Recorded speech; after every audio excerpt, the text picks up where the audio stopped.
Hello and welcome to all of you. आज इस video में हम चैप्टर नंबर 3 की दूसरी पोएम के बारे में बात करेंगे which is the ball.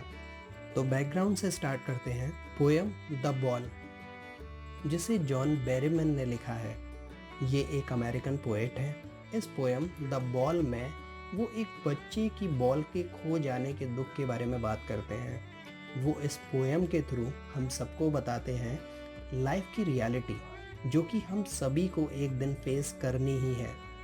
Life में दुख और हेल्पलेस सिचुएशन में कैसे हमको खड़े रहकर उसका सामना करना चाहिए, ये सब पोएट हमें इस पोएम के थ्रू बताते हैं। सो आगे बढ़ते हैं और शुरू करते हैं अपनी पोएम के स्टैंजास और उसके एक्सप्लेनेशन से। Let's begin.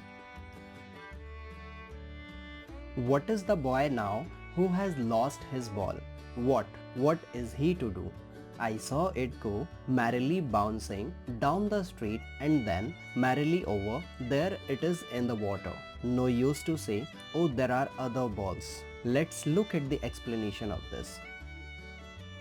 पोएट कहते हैं कि एक बच्चा जो अपनी बॉल के साथ खेल रहा है, बॉल उसके हाथ से छूटती है और बाउंस होकर के एक गहरे पानी में जा गिरती है। बच्चे की वो फेवरेट बॉल थी और अब उसे दूसरी बॉल लाकर देने का प्रॉमिस करने से भी कोई फ़ायदा नहीं है, क्योंकि वो और दूसरी बॉल को नहीं चाहता। An ultimate shaking grief fixes the boy as he stands rigid, trembling, staring down all his young days into the harbor where his ball went. I would not intrude on him a dime, another ball is worthless.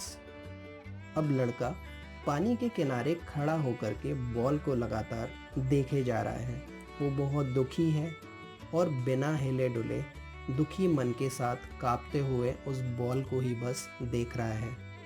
अब poet अपने आप को भी जोड़ते हैं और कहते हैं कि इस सिचुएशन में वो उस बच्चे की मदद करना चाहते हैं। वो उस बच्चे को 10 सेंट्स दे करके उससे दूसरी बॉल खरीद लेने के लिए कहना चाहते हैं, क्योंकि बच्चे के इमोशंस उस पुरानी बॉल के साथ ही जुड़े हुए हैं, जो किसी दूसरी बॉल के साथ रिप्लेस नहीं हो सकते। इसलिए वो उसे दूसरी बॉल खरीदने के लिए फोर्स नहीं करना चाहते।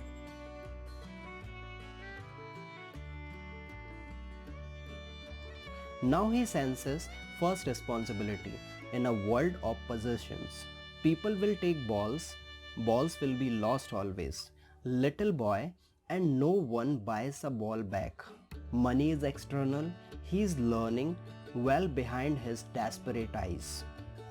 क्योंकि इस तरह वो दुनिया में अपनी पहली रिस्पॉन्सिबिलिटी सीखेगा, चाहे वो बॉल हो या फिर कोई इंसान हो।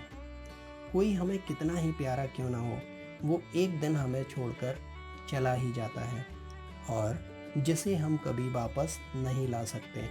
फिर चाहे हमें कोई कितना भी पैसा दे दे, जो कभी हमारे दिल के पास है, उसकी भरपाई नहीं की जा सकती, क्योंकि relations are lifetime, relations are priceless, जिसका मोल नहीं लगाया जा सकता। The epistemology of loss, how to stand up knowing what every man must one day know and most know many days. How to stand up.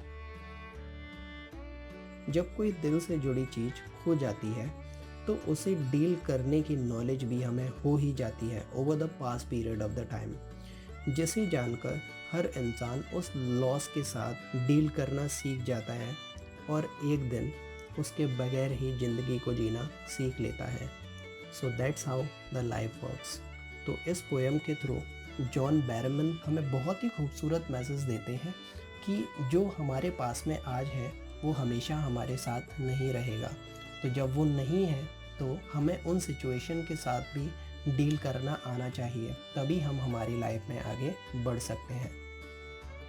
So like करें इस video को। अगर ये वीडियो आपको पसंद आया तो शेयर कर दो इसे अपने फ्रेंड्स के साथ में, और इस चैनल को सब्सक्राइब करो, क्योंकि आगे आने वाले आपकी चैप्टर की समरी के वीडियो आपको इसी चैनल पर मिलने वाले हैं। So to conclude, thanks for watching this video. I will see you later. तब तक के लिए खूब सा ख्याल रखिए अपना। Have a happy learning and very good bye to all of you.